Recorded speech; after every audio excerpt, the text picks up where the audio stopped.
Brilliant awareness, vast as infinite space, is our true nature.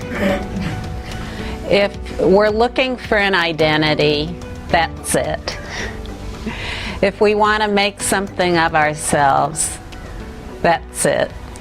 The something that is awareness only. And that awareness has never been confined in any way, even though we may have taken ourselves to be someone who is confined within the skin line of a body. Always and forever, our awareness is infinitely and forever blended and mingled as the vast expanse of infinite space. Pure space that is entirely aware, naturally present, and completely responsive. To understand the reality of our own awareness, we must understand that awareness is entirely non-dual and beneficial in nature. If we just look at one aspect of awareness, its non-duality or its emanation of benefit, then we only see part of it. If we only look at an extreme of awareness, we only see one point of view within the vast expanse of awareness. So if we say awareness is this, it's nothingness, or no thought, or no self, or no concepts, or bliss, or clarity, or impartiality, or neutrality, or fatalism, or what if we make it into something, then we just have another point of view about what awareness is. But when we relax deeply, just relax deeply as the experience, the direct experience of our own awareness that can never be interrupted by anything, we realize more and more that all of these points of view that occur within the pure view of awareness, they're just the dynamic energy of awareness and nothing else. Awareness isn't purer than the points of view, as they are inseparable. So you see, if we say one thing is purer than another, in other words, that points of view or phenomenon are impure and awareness is pure, then no longer do we have a non-dual, single, blissful expanse that is our true nature. We have two. We have the pure and the impure. The wholly positive basic space of awareness includes everything. So although it is beyond cause and effect, it includes cause and effect. Absolutely nothing is excluded. So when it comes down to the direct experience of this as our own awareness, it's very important to just rest naturally and realize that the essence of awareness is the only source, origin, or nature of every point of view.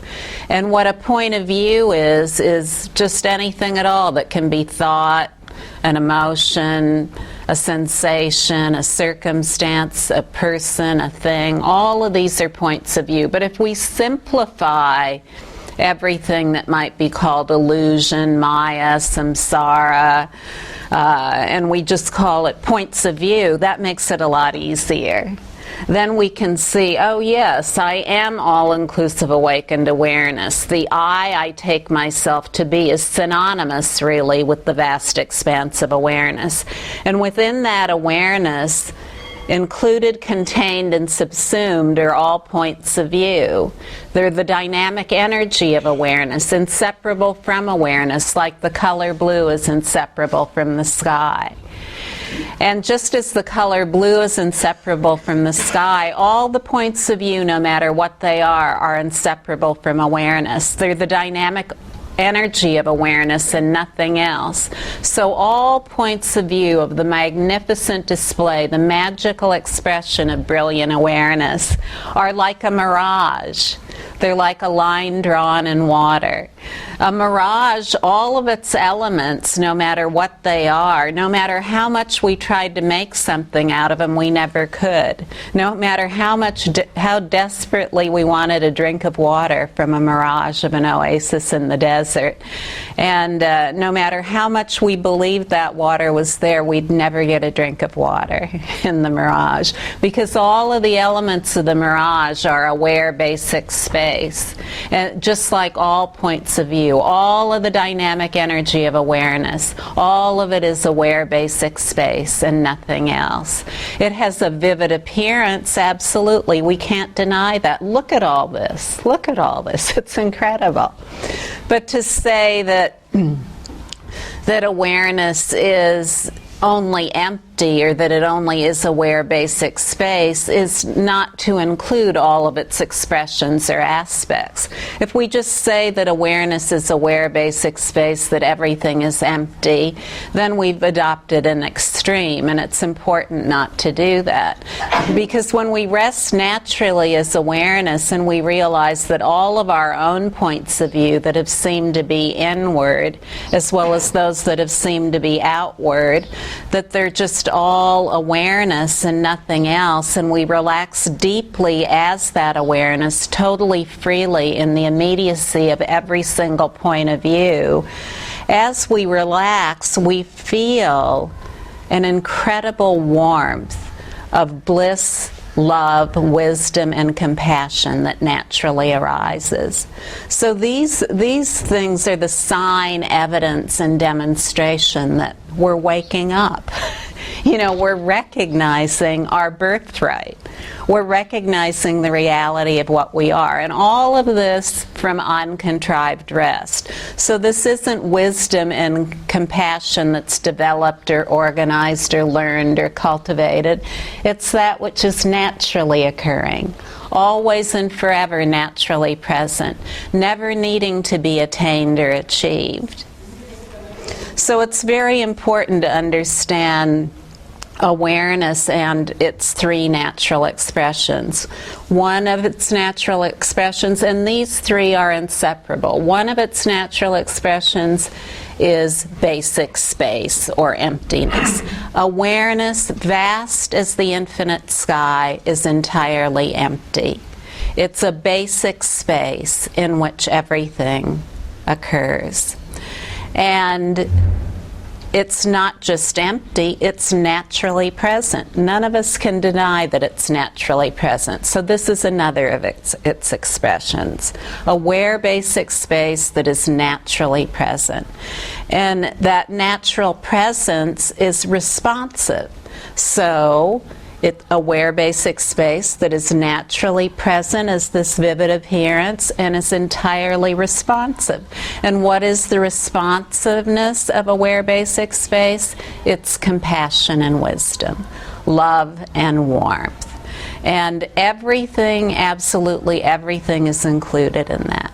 So when we look into the true nature of any point of view, and that would be any word in the dictionary basically, what we can see about that is, yes, it does have the vivid appearance of whatever its dictionary definition may be, but to that we can add the ultimate meaning of each of those words, and that is that each of those words, no matter what they are, it has no independent origin. It has no independent origin other than aware basic space that is naturally present and entirely responsive.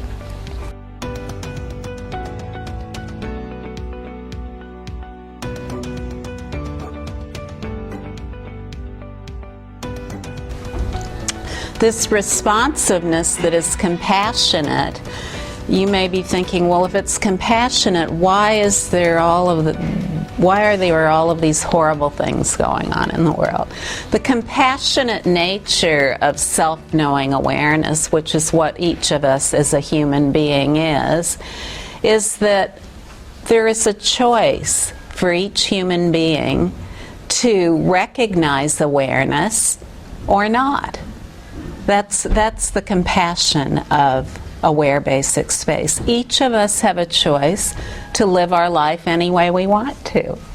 And if we decide to live our lives only focused on the dictionary definitions of the vivid appearance, then all of our life is based on point of view, and we experience ourselves as an ordinary body, speech, and mind that's all wrapped up in points of view, including the point of view of a personal identity. So you see, in a aware basic space that is naturally present, there only is the dynamic energy of points of view, and all these points of view are equal in being mirage-like. All of the points of view are equal in being mirage-like, and they're all entirely even. So there aren't some good points of view and bad points of view and neutral points of view. They're all the dynamic energy of awareness, non-dual, beneficial in nature, all-inclusive, and nothing else. So this is also very important to know, because when it comes down to each of us, we have all kinds of points of view that are arising all the time within the basic space of our awareness. The point of view of a personal identity is just one of those. We rarely have this point of view. Rarely do we think, wow, I'm a personal identity. Look, I really am somebody.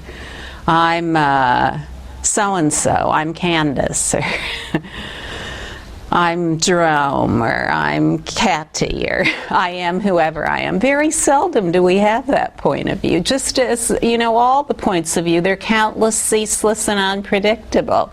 So you see, if our starting point in realizing who we are is that there's some kind of a fixed personal identity that's somehow part of awareness but separate from it, and that personal identity is a something called an ego or a psychology or an intellect or whatever it is, if we say there is this fixed personal identity that needs to be cured somehow or purified, then it's likely we'll spend all of our lives seeking. It's very likely we'll spend all of our lives seeking.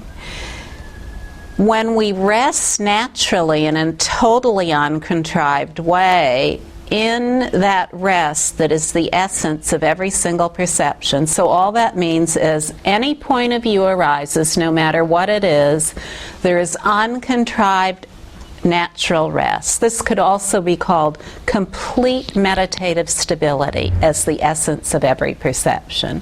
And when there is that complete uncontrived rest as the essence of every perception, then there is vivid wakefulness that outshines all points of view. Then suddenly, rather than awareness being over here and points of view being over here, they're entirely inseparable.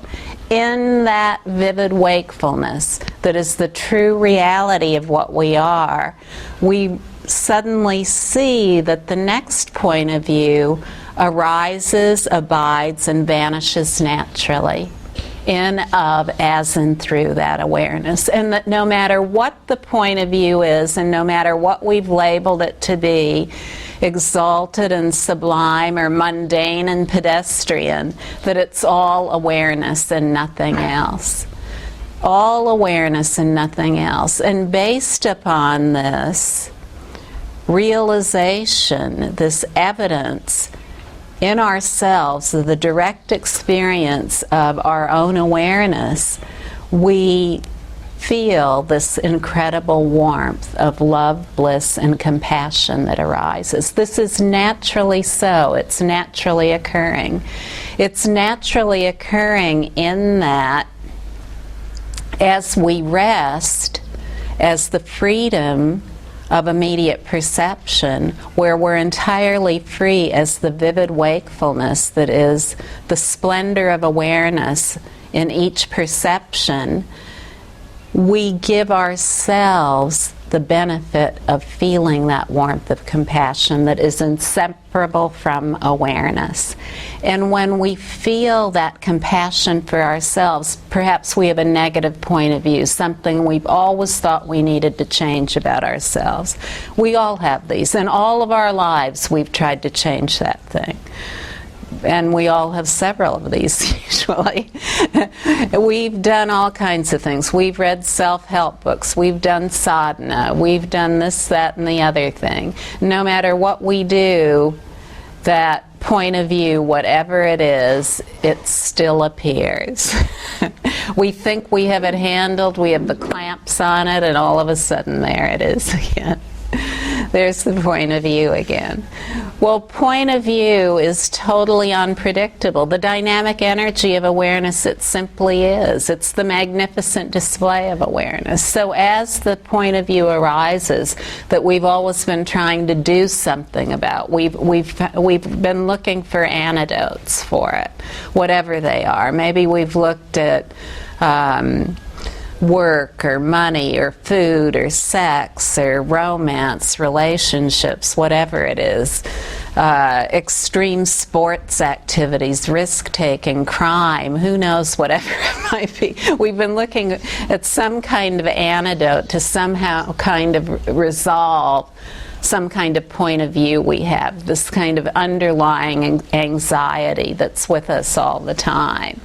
And no matter what we try, it just won't go away. It just absolutely won't go away. Because what is occurring is we're applying one antidote to another. And then sometimes when it comes to spiritual practice, we've tried all those other points of view, they don't work. So we think, aha, I found it. Spiritual practice. That's going to fix my points of view. We'll get into some heavy-duty sadhana, and that's really going to fix my points of view. So then we try that. We try the sadhana. And we may feel much better, much better. We develop discipline. We develop at least the discipline of being familiar with what's going on with ourselves. So this is very good. This is very good. But with any kind of efforting, the cure can become the disease. Do you understand what I'm saying? The cure can become the disease. So the cure can become another point of view. If we're engaged in all kinds of efforting, no matter what it is, and we're not resting naturally as the freedom that is the immediacy of every single perception while we're engaged in all our sadhana, it doesn't really matter what we're doing. Everything is sadhana, by the way. Every single perception is a sadhana. So unless we're resting naturally as that blazing splendor that is the awareness that is inseparable from every point of view, inseparable from every perception, then we can never really completely taste that freedom that we are. And once we taste that, that's wonderful. But then, we also are that which we're gulping ourselves into ourselves. Do you see what I'm saying? There's nothing other than our true nature, our very own awareness. So there's really, the more that we realize this direct experience of awareness, the more we realize that there's no one experiencing that awareness. That this I that we've taken ourselves to be, it just gently loosens its grip. It loosens its grip. And we don't have to do anything about it. So we don't have to smash or annihilate an ego or an I or a personal identity or twist it into a certain shape or anything else. All we do is rest naturally in a totally uncontrived way. And as we do so, the tremendous force of what we are arises naturally, and everything comes into affinity and accord.